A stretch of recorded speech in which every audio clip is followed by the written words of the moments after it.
Yo, what is going on, my friends? Welcome back to another video. Today we're going to be breaking down and give you guys a tutorial for A$AP Rocky Kids Turned Out Fine, directed by Dexter Navy. Anytime you say A$AP Rocky directed by Dexter Navy, you know it's going to be a pretty interesting visual. Before I say anything else, let me go ahead and play my little remake of this so you guys can see some of the techniques and things you're going to be learning in the tutorial.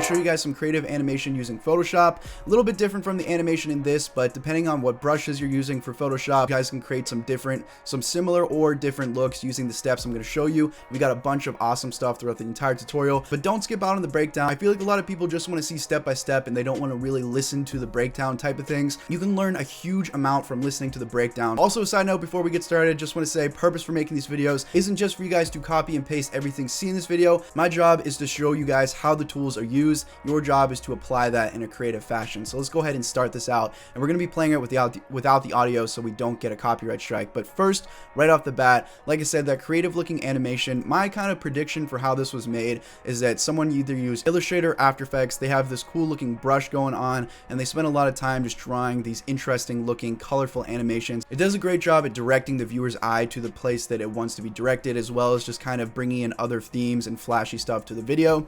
So moving along, another thing going on here is this film grain. You can add this in post. I'm going to show you how to do that, but I'm pretty sure that they just shot this on actual film. Filmed by Dexter Navy, and let me just say that the main theme of this video is this kind of moving side to side using a lot of masterful masking, and we're going to talk about that a lot when we get to the tutorial. I'm sure that most of you want to know how this was done. Now, my prediction for how they shot this is they used some sort of motion control rig where they're able to get the same kind of camera movement every time. That would allow them to actually shoot this in a green screen studio with the same camera movement, stacked on top of each other in After Effects, and then actually just mask and composite this scene in using freeze frames to keep things pretty frozen. But as you can see, they did a great job at compositing in the motion they wanted, like the hair. So that's my little prediction. Like I said, shot this scene in a green screen studio and used motion control and freeze frames to kind of recreate this. Film Riot actually made a tutorial on this a while ago. This video right here, the frozen in time effect, and this is a great video by Film Riot. I'm just going to kind of break down some of the basics, but I definitely recommend you watch this, and I think it might give you guys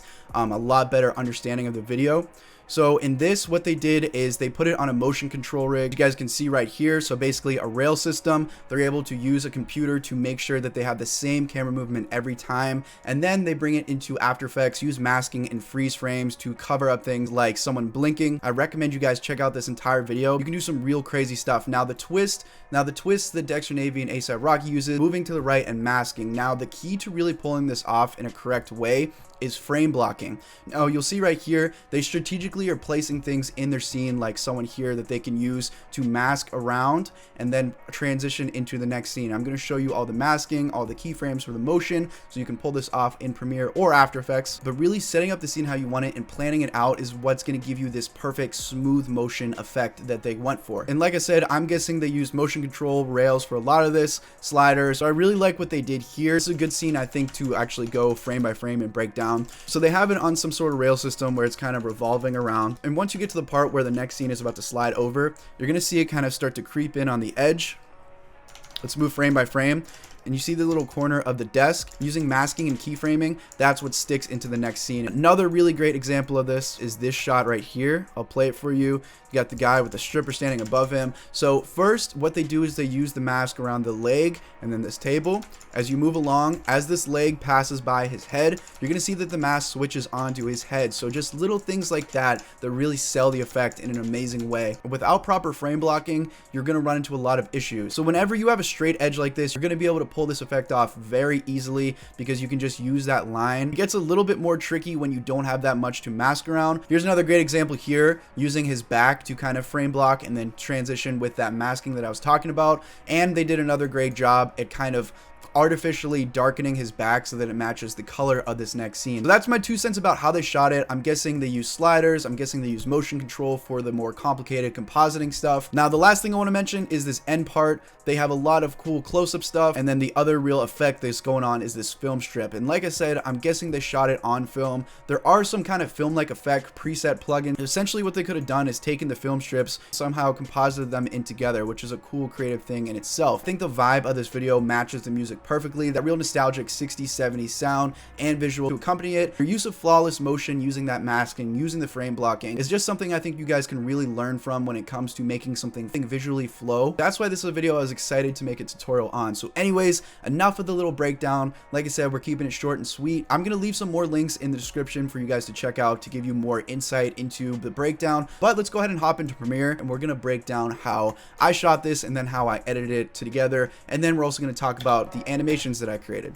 So first off, let me show you some clips of how I shot this. I used a cheap $100 stabilizer that I got from a camera store. I'm going to leave a link to that below. And it used a fancy motion control crane. If you do want to pull off the crazy compositing stuff, I recommend you check out Film Ride's video and pick up the gear they mentioned there. So one key thing that I want to mention whenever you are shooting this, like I said, frame blocking is extremely important. Instead of using a clip like this where there's not a lot of stuff to mask from, I used a clip like this, which is better for masking, has a lot more edges that I can work with and work around.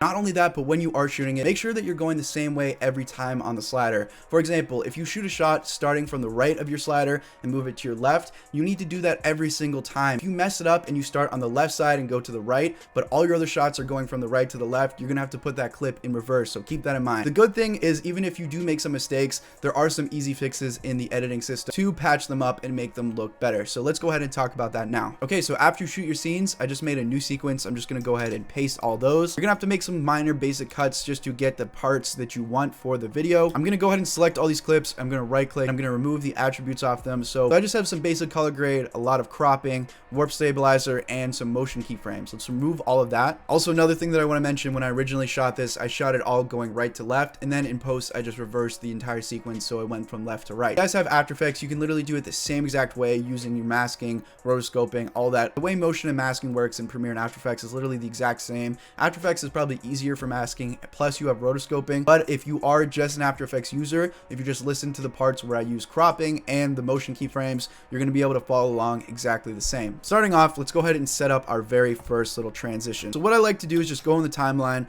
As soon as I see the place where I'd like to make that mask, like the edge of this refrigerator, I go and find that place on the timeline, click, and just make a little cut. So Control K. Next, what I do is I go to my next scene. I'll grab the first little part of it, I'll drag and just place it underneath where that cut is in the timeline, just like that. Now we're going to go ahead and set up our mask, and then we're going to use the motion keyframes. And this is actually pretty simple to do. So to set up our mask, I'm going to go over to my effects and presets, and I'm just going to look up a simple little crop effect, and then drop that onto my little sub clip here. Next, what you're going to want to do is drag about halfway in your frame so that you can see the gap starting to pop out.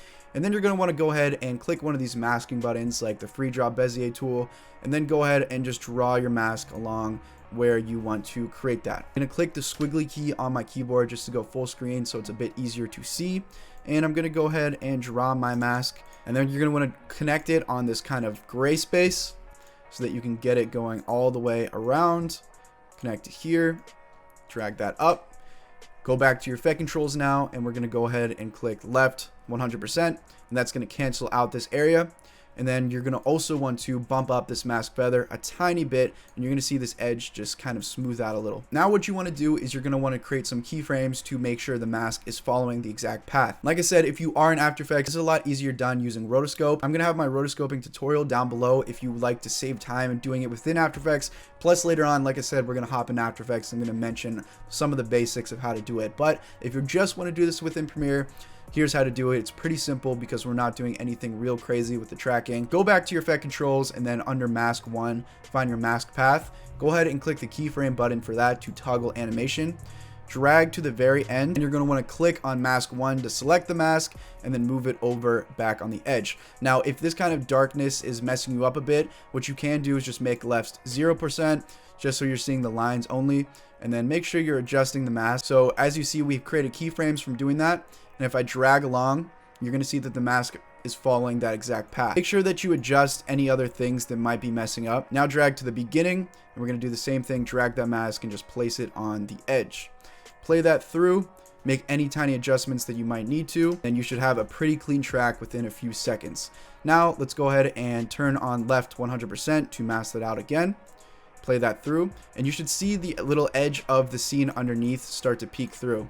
just like this. All right, so now what we need to do is we need to line up the bottom shot with this edge, and then we need to create some motion so that it swipes along. So what I'm going to do, a great tip to make this easier, is click on this top clip, and we're going to go up to where it says opacity. I'm just going to lower that so that I can see through this clip and properly line up this edge. Also, it may help to kind of turn off the visibility of this top clip just so you can see things, maybe turn it on and off just to line up things properly. Take this bottom clip, take the position of the bottom clip, and you're going to want to move the edge that you want to mask, and I'm going to line up this edge of the couch with the edge of the refrigerator. I'm also going to make a little crop on this bottom clip, and I'm going to crop out everything that isn't along this edge. So same exact thing, just make a little line along the edge of that couch. And the mask is going to be different every time depending on the clip. The good thing is in this tutorial, we're going to talk about a few different instances, so it does make it easier.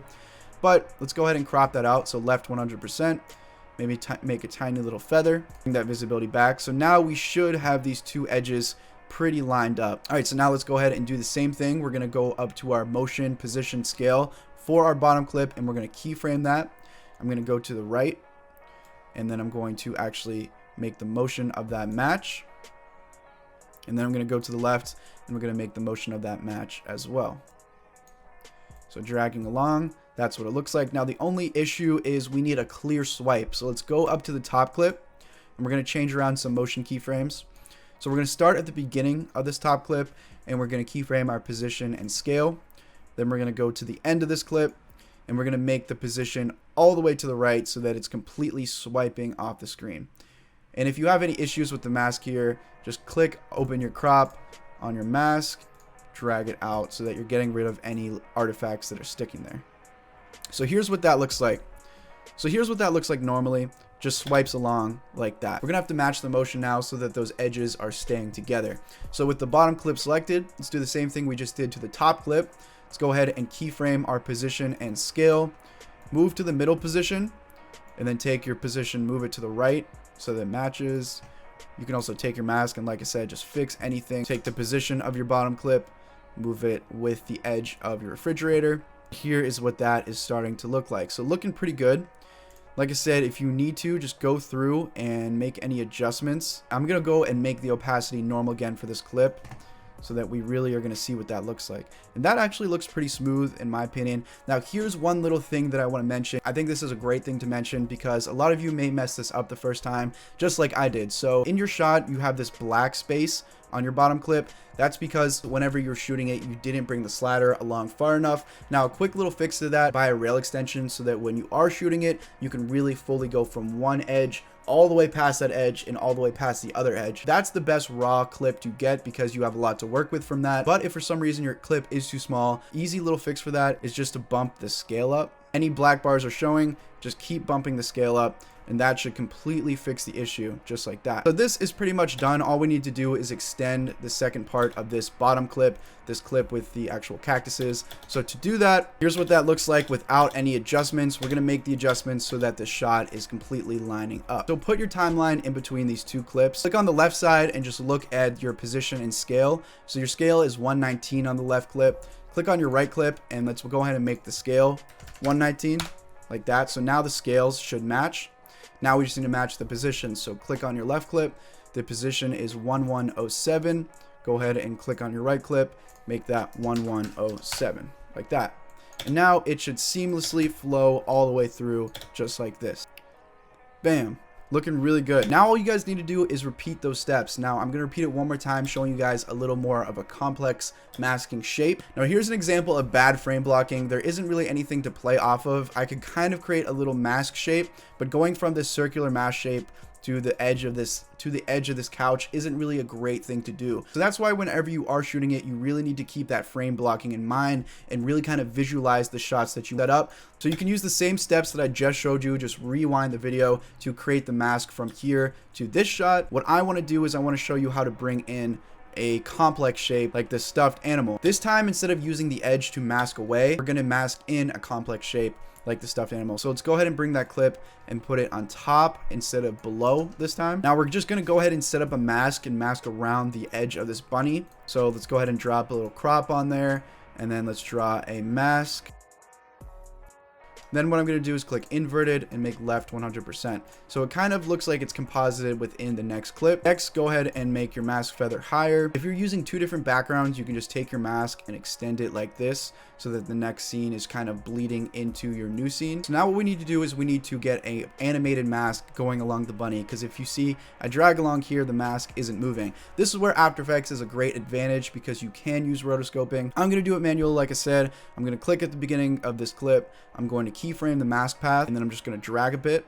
And to make this easier, I'm just going to turn off the left 100, click on my mask, and then I'm just going to roughly try and match all these. Now, instead of having it pop in, we want it to start from the edge and kind of roll in. So I'm going to go ahead and do my motion keyframes for that. Start at the beginning of the clip, keyframe position and scale, and then place it somewhere like here. Now we're going to go ahead and set up that little swipe to transition from this old scene into our new scene. So let's make a cut on the bottom here so that we can set up our swipe. Let's go ahead and go to the beginning of our bottom clip, keyframe position and scale, scroll over a bit, and we're going to hide this top layer for now, and I'm going to take the position of that and just move it all the way over. This is what that's going to look like, and with our top layer visibility back on, now we need to match the motion of this to the swipe. So let's go back up, and with these keyframes already here, we can slide along, and we can just take the position of that and drag it to around there. And we also want to go down to our crop, and we're going to want to fix our mask path so that it reveals this scene as we go along. So let's go to the halfway mark again, select our mask by clicking mask 1, and you're going to want to grow it out so that it's revealing the next scene. And like I said, the mistake of not having shot enough, we have this kind of black space here. We're going to have to fix that with the scale. In camera, ideally to fix that problem is to fully shoot all the way through. But like I said, it's pretty easy to fix it with scaling. So let's click on here, and we can turn off the scale keyframe, and let's just scale it up until there's no more black showing on the edge here. And we're gonna have to fix the mask here as well. So let's take the mask, grow it out. Using your motion keyframes and your cropping keyframes, just fix up any little blank spots that may be messing up. Once you've done that and you're getting a smooth little transition, go to the very end and use that trick about copy and pasting those motion settings. So I'm gonna place it where the cut is. I'm gonna look at my position and scale, 2, 3, 6, 7. I'm gonna copy that onto here, and then I'm gonna put my scale to 252 on this clip. 252, and you should have a smooth motion going like that it'll flawlessly transition just like that, and we have another easy edge that we can use to mask. So that is the two basics of it, guys. Like I said, if you want to avoid scaling, I recommend that whenever you are shooting it, you try and get a longer rail extension for that cheap slider. Make sure you're shooting enough space on one edge and enough space on the other edge. Shooting at a high resolution will help as well, because you'll be able to scale in without losing too much quality. But I think it's good that I did show you the scaling method, because it really can help salvage a lot of these shots and still make them flow perfectly together. So now that we have the masking flowing sequence talked about, like I said, just rewind the video and copy that over and over until it's second nature, and you'll be able to do it with a bunch of different shots. Let me show you how to throw in some cool looking animation. So traditionally, the way I've been doing line animation is I bring it into After Effects and I use the built-in brush tool. The way that you can really level up those animations is either by doing them in Photoshop or in Adobe Animate. Now I'm going to do it in Photoshop for this because it's more universal, it's more familiar to a lot of people. First things first, once you're done creating that sequence, apply any color grade. If you want to add some film grain, I use this plugin called Film Convert Pro. There's a bunch of different film emulations and camera profiles that you can do to get some cool ASAP Rocky looking color and looks and film grain, which is really great. Go ahead and just click File, Export, and render that as usual. Once you render that out, go ahead and open up Photoshop, and then we're going to go to File, Open, and we're going to go ahead and open up that sequence that we just rendered out in Premiere. So let's go ahead and open that, and since this is a video, it's going to open up in this timeline. Now, a few things to do to set this up. What you're going to want to do first is click these three little lines on your timeline window and make sure that Enable Timeline Shortcut Keys is checked. Once you've done that, you can use your arrow keys to move frame by frame, which is going to help you a huge amount when it comes to creating these animations. So to create the actual animation itself, what we're going to do is first, you're going to want to create a new layer. So to create a new layer, pretty simple. Let me move my camera over just so I'm not blocking it. Go ahead and click this button down here, this little new page button. It's going to create a new layer. Take that and drag it above the video group. That's super important. So if you don't have it above the video group, it's going to actually be next to your video in the timeline. But if it's above the video group, it should be in a layer above, and then we can just kind of scroll over, take that layer and then position it to the beginning of the timeline. You'll be able to actually click your brush tool and start drawing. If for some reason you're getting this error, it's because the layer isn't properly aligned in the timeline. You have to make sure that's right there so that you can start drawing. So before I show you what brush I used, let me just show you how to set this up for frame by frame animation. So we have our layer here, and what I've been doing, I don't know if this is the easiest way, so if you know a better way, just comment below. I'll move 2 frames and just click this little scissor button, and then I'll just do that a bunch of times. So 1, 2, cut, 1, 2, cut. And you can just look at the video and just judge for how long you want the animation to be. If you want the animation to be faster and kind of more sporadic, you can even go frame by frame. So 1 frame, click to cut. I think the look that I'm going for to kind of replicate what they did in that ASAP video, 2 frame animation looks good. So once you've done that, you just select your layer to start drawing on it. Now when it comes to the brushes, I'm going to go ahead and click this button just to bring up my brush settings. Click on this little brush tab, and what I've been using is this little built-in wet media brushes that comes with Premiere, or that comes with Photoshop. The great thing about using Photoshop is you can go out there and get any different brush, bring it into Photoshop and use it. I've been looking for some cool light trail ones, but I haven't been able to find any ones that I really liked. So I've just been using this Kyle's Real Oils brush. If you guys know of any great light trail brushes for Photoshop that can create something similar, comment them down in the comment section down below. Now the great thing about this brush is you can switch your color here, paint this together and blend them to get this cool paint looking look, which I really love a lot, especially for this. So when it comes to the actual animation workflow, select your layer. I'm going to click the bracket keys just to make this a little bit smaller. Let's kind of draw something.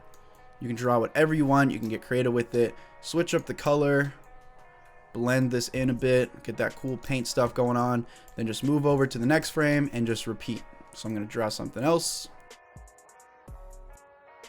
Once you've finished up your animations for that specific scene, what I like to do is I'll go ahead and select all the layers that I just created, and then I'm going to go ahead and put them in a new folder or group. And to do that, you just click this little button, right there, this little group button, and you're going to place them in this group. You can double click and name it. So I'll like to name them Scene 1 Animation. And the benefit of putting them in a group is now you can just double click on that group and you can give them a little outer glow. Choose the color for your glow, choose the opacity, which is really awesome. So now we have this cool glowing lines, and you have everything available in Photoshop to really manipulate these. For example, you can click on that group again, click Ctrl J to duplicate it, select the bottom group, maybe bump down the opacity, Ctrl T and make it a little bit bigger, and now you have this kind of cool ghosted trail thing going on. Then just go through your timeline, rinse and repeat, create animations wherever you would like. Once you've created all of your animations, to be able to fully render this out and use it, go up to File and then just go to Export and then Render Video. Here what you can do is you can select format as H.264. Preset should be on high quality, and you can just select folder, save that as an MP4, or something that's even better to do, and I'm going to show you exactly why. You can change your format from H.264 to QuickTime, and what that's going to allow you to do is change the alpha channel. You're going to want to change this drop down menu from none to pre-multiplied with white and click render. And actually, before you click render, you want to go down here, hide your footage layer so that it's transparent. And if you render it with that alpha channel, you can bring this into After Effects and apply any other effects onto there, which is awesome. Export, render video, QuickTime, animation high quality, pre-multiplied with white for the alpha channel, click render. What you do, create a new composition, throw in that normal footage that you rendered out of Premiere earlier, grab what you just rendered out of Photoshop with the alpha channel, drag that into your timeline, and what you're going to see in a layer of their own, which is really awesome, which is really great because now you can do anything within After Effects and apply it onto that actual layer. I'm going to make a full video expanding on that idea soon, so let me know in the comments if you'd like to see that. Anyways guys, thank you so much for watching the video. Leave a like, comment, and subscribe. Let me know what you'd like to see next in the comment section down below as well. As always, the description will be filled with useful resources if you want some more help with the breakdown side of things, or you want to see more useful things for the editing side of things. Anyways guys, thank you so much for watching, and I'll see you guys later.